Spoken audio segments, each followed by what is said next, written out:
Hello everyone. তো সকাল আর নেই, দুপুর হয়ে গেছে।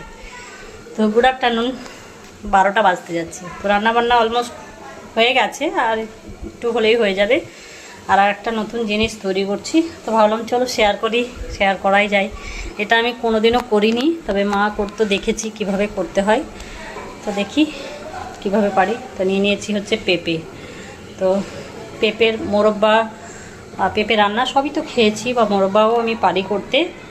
আর এটা সিমইটা আমি করিনি, তবে খেয়েছি।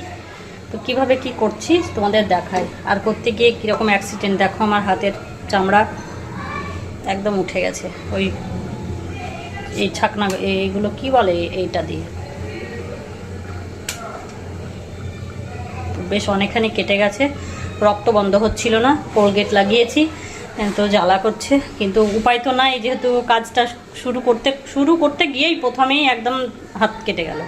তো এবার কেউ তো নেই বাড়িতে, বড় নেই যে বলবো একটু এটা করে দাও তাহলে হয়ে যাবে। উপায় নেই, আমাকেই করতে হবে, ছেলেও নেই। তো যার জন্য তো দেখি কতদূর কী করতে পারি। অর্ধেকটা করে ফেলেছি, এই হাত নিয়েই জ্বালা করছি, কিন্তু কিছু করার নেই, কষ্ট করে করছি। তো জিনিসটা যেন ভালো হয়, আমার কষ্ট হচ্ছে, কিন্তু সেটাও কোনো ব্যাপার নেই, কষ্ট করেই করতে হবে, শিখতে হবে। তো ঠিক আছে, চলো দেখতে থাকো কিভাবে করছি, তোমাদের সঙ্গে শেয়ার করছি। এই দেখো পেঁপে, আর এই কোড়া নিতে করে, এই দেখো এইভাবে সিমইয়ের মতো করে চেঁচে নিতে হবে, এরম করে করে।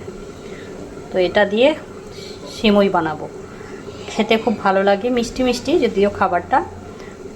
তো ঠিক আছে, চলো তাড়াতাড়ি বানিয়ে নিই। এই দেখো এটা আর এটা পড়ে আছে, আর এই দুটো হয়ে গেছে, খুব কষ্ট করে করলাম। এখনও আছে, কিন্তু আমার হাতে যেহেতু কেটে গেল একবার, ভয় পাচ্ছি যদি আবার যাই কেটে, তো হাতটাই যাবে, আমি আর কোনো কিছুই করতে পারবো না।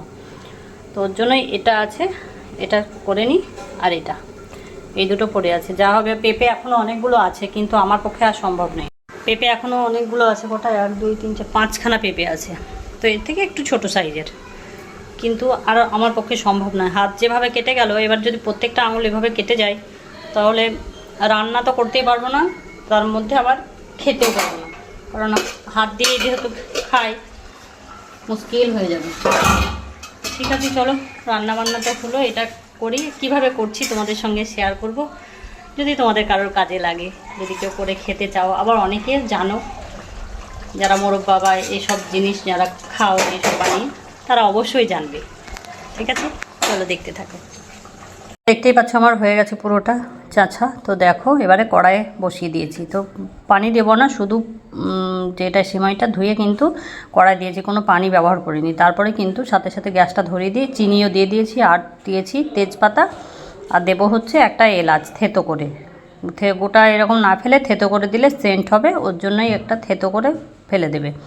আর কিছুই সেরকম লাগবে না মশলার মধ্যে। তো এইরকমভাবেই উল্টোপাল্টা করে একটু নাড়াচাড়া করব। তো দেখো, দেখতেই পাচ্ছ কতটা পানি চলে এসেছে, কারণ কোনো পানি ব্যবহার করব না, আর এটাতে সেদ্ধ করেও দেবো না। এটা এইভাবেই চিনিটা যেহেতু গলে একটু রস তৈরি হবে, শিরার মধ্যে দিয়ে এটা সেদ্ধ হয়ে যাবে। তো দেখো আস্তে আস্তে অনেকটাই পানি শুকিয়ে এসেছে, অনেকটাই পানি বেরিয়েছিল।